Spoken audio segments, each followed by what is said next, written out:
We completed restoring your Nishijin Model A Pachinko machine. It was probably made either in 1969, 70, or 71. This quick start guide will show you how to set it up and play. The first thing you want to do is make sure that your ball drain lever is locked. That is right here. There is a wire loop that you pull up or push down. Down is to drain the balls, up is to lock it. So we're going to lift it up. Now right behind this blue tray here there is a red part. That part has two pachinko balls in it and it pivots like a seesaw. It teeter-totters back and forth. So right now it's in the correct position. This right side is up. I'll push it down. That is the incorrect position. In that position your machine won't pay any jackpots and balls will back up in your machine. So to reset it, just pivot it back like this. Now we'll hook up the lights. There's a light here and here. And you can hook it up to a 9-volt battery just by snapping this on. Right now I'll just touch it. And you can see this top light came on to let you know that your top tray is out of balls. We also have a transformer for you that you can plug in the wall instead of using the battery. And at the end of that is one of these 9-volt battery snaps. So if you're going to use the wall, you connect a snap to snap and the lights would come on. Oh, I got to plug it in first.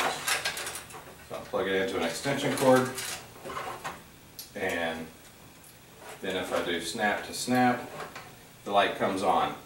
Just make sure that you never connect the snap off the transformer onto the battery.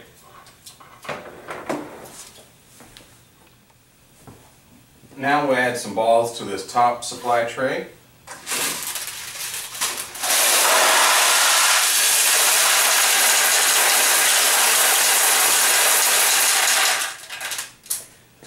And then you'll want to place your bucket down here at the bottom, and this will catch balls whenever you drain your machine. You need this bucket here. Also, if your tray, the middle tray, is getting too full, there's an overflow where the ball will drop down into the bucket. Now we'll add some balls to your play tray.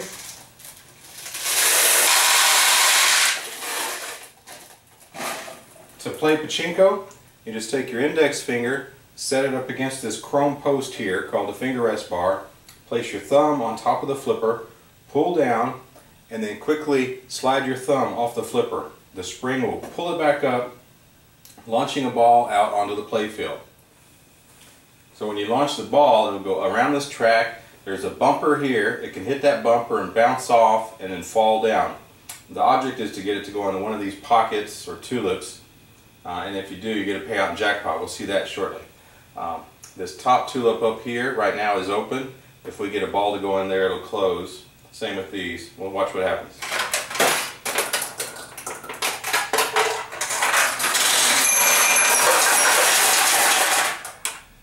So we had a ball go in this tulip, and we got a payout of balls. As the balls went down, they hit a bell, and then we saw the light flash in the middle. I'll play for a little while.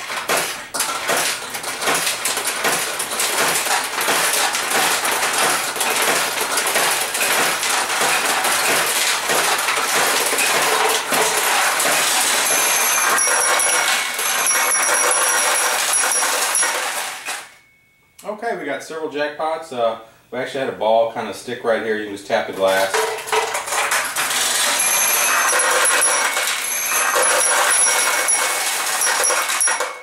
And we got that payout. Now when this tray starts to fill up, then the balls actually fall down to the lower tray here. So that's the louder noise you hear as the balls fall down and hit that tray. Now we'll take a look at some of the jackpots. If you get one to go into the green tulips, you just get a normal payout. If you get one to come into one of these red pockets here, then, and if this one is closed, like it is now, if it's closed and one goes in either side, it'll open up.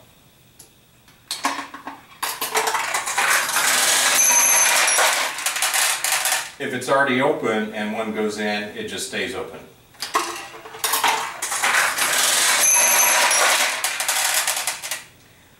Now, if you get one to go through this top here, we'll see it open up right now. Right now it's closed, and then it drops straight down through the center and goes in. We'll see it go through here, go into this one.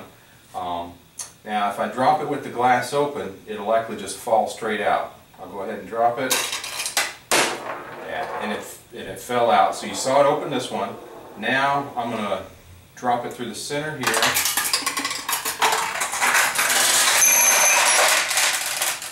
And you can see that it opened both of these. Now, with these open, if one goes in here, it'll open this one up, but this one will close.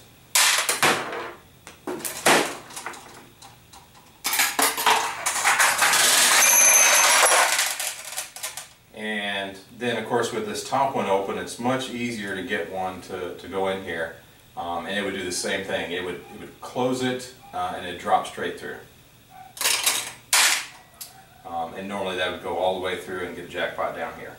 Okay, so that's how all these pockets here function. Okay, I want to show you how to open this chrome playfield door here. If you turn the machine to the side, here on this side, right about here, there is a metal latch. And basically what you do is you just lift up on that latch, and when you do, it releases two latches that hold the door closed. So I'm going to lift up. Now I can grab the door and swing it open. So that's how you get access. To close it, you just pull it and then gently close it, and then you want to snap it with two hands right where the latches are. Now, sometimes you may need to open this if something gets in here, carpet fuzz, or there's a ball jam, and you may need to get inside of your play tray door here. Let me show you how to open that, but before we do, we've got a lot of balls here. To get balls out of here, to refill your machine or whenever you need to work in this area, there's a white lever here. You're going to slide that over to the left, and then the balls will roll from here down into your receiving tray down and below. Now, if there's a lot of balls, they may jam, and you may have to take your finger and push the balls to loosen them. You may also have to flip down the flipper while you're doing that to get them to flow through.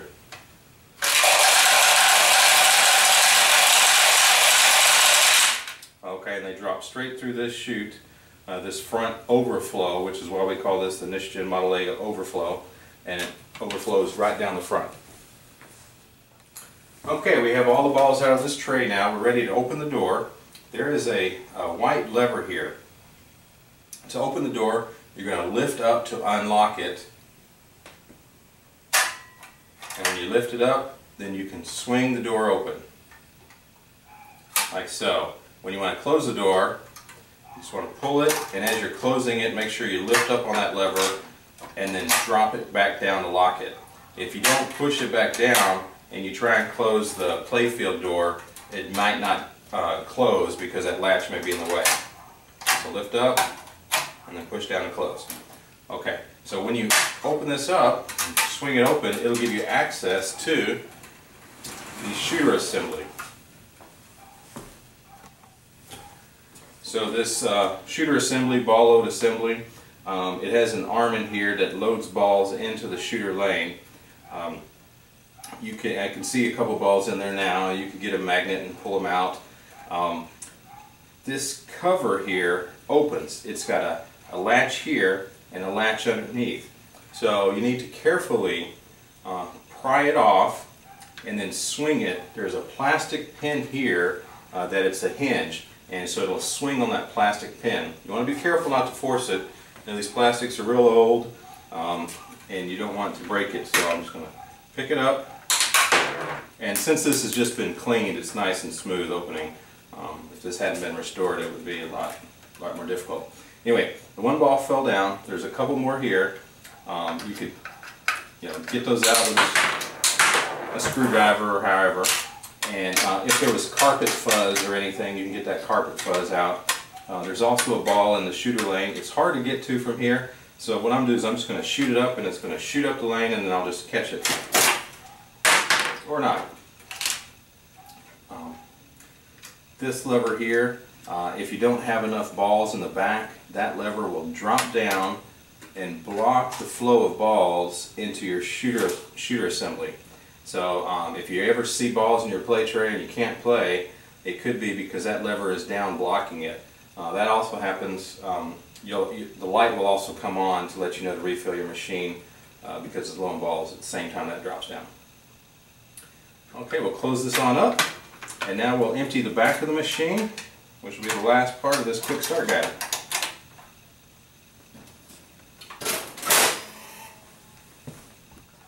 Okay, that ball drain lever we talked about earlier, we're going to push it down, and when we do, the balls that are here will roll through, roll down, and out into the bucket, and any balls that are still up here will come down this chute and do the same thing.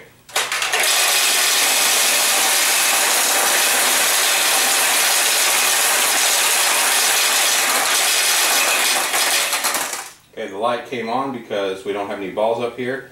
Now, just because we emptied it, you might want to tap the tray,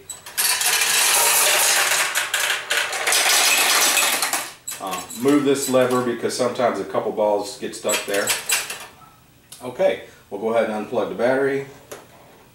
And you want to always take the balls out of the machine because you never want to lay down the machine or store the machine with balls in it, because then in shipping or whatever they could get into places they shouldn't be, causing jams.